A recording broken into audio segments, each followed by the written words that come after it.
Lester Merrill Hurd was a family man from the beginning. Born August 18, 1921, a middle child of three, he grew up on a farm where life was hard and money was short. His whole family depended on one another to survive, and he would carry each of the lessons he learned at home as beacons into the rest of his life. The family had no money to send Lester to college, but the kindness of two local spinster sisters meant his entire tuition was paid for. This gift allowed him to attend the University of Maine, where he joined the Theta Chi fraternity, a group that became his home away from home throughout his college years. For him, as for so many others, the advent of World War II would change his life forever. 1 year away from completing his education, Lester instead pivoted, answering Uncle Sam's call by enlisting in the Army Air Corps to do his part in ending the war. This young New Englander, who had rarely ventured beyond the borders of his hometown, found himself thrust into rigorous training and constant travel for much of 1943 and 1944. This included time at Air Force bases in Ocala, Florida, Malden, Mississippi, Selma, Alabama, and Randolph, Texas. He trained on the PT-17, the BT-13A, and the AT-6 aircraft and excelled to the point that he was called on to be a flight instructor for incoming cadets at Randolph Air Force Base less than 18 months after his own training began. Lester would train cadets on the BT-13A aircraft until July 1944, when the call came for him to saddle up and prepare for deployment overseas. He transferred to New York City, where he awaited orders that would find him joining the 10th Army, 12th Combat Cargo Squadron, 3rd Group.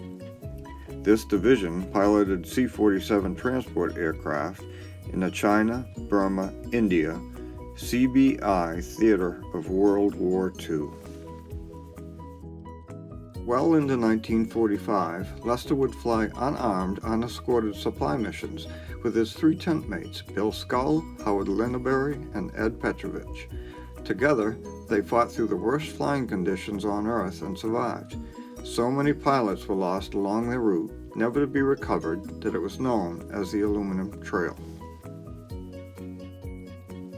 Call it fate, divine intervention, skill, plain old luck, or some combination of all four, but whatever it was, it brought Lester home in May of 1945.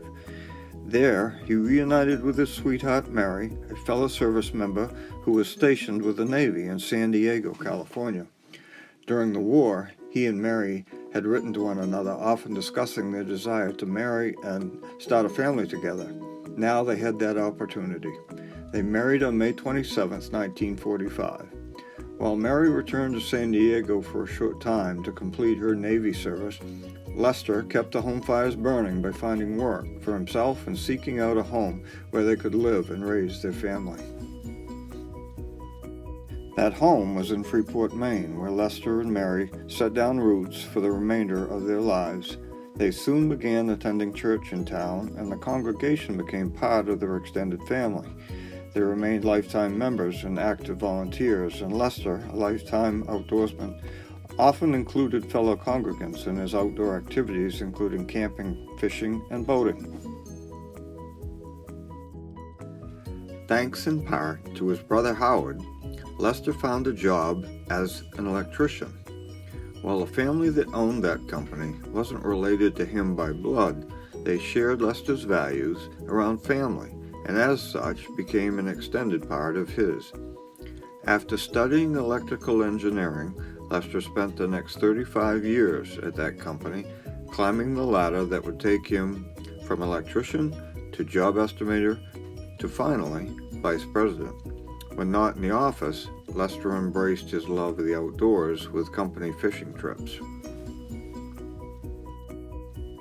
Lester and Mary raised a family of 4 boys, imparting on them both his passion for the outdoors and the value of a loving, connected family life inside the home. They all went on to raise families of their own, including grandchildren for Lester and Mary. Even after his retirement from the electrical company, Lester never stopped embracing his life of family values. This extended to his involvement with the local Lions Club, a volunteer organization with which he spent much of his retirement completing projects to help local families. He received multiple awards for his work with the club. It's fitting then that his last great adventure was a November hunting trip with a longtime friend. He suffered a heart attack and passed away on December 6, 1991. Though his absence is felt deeply to this day, Lester's life, lived intentionally as a family man, touched everyone around him.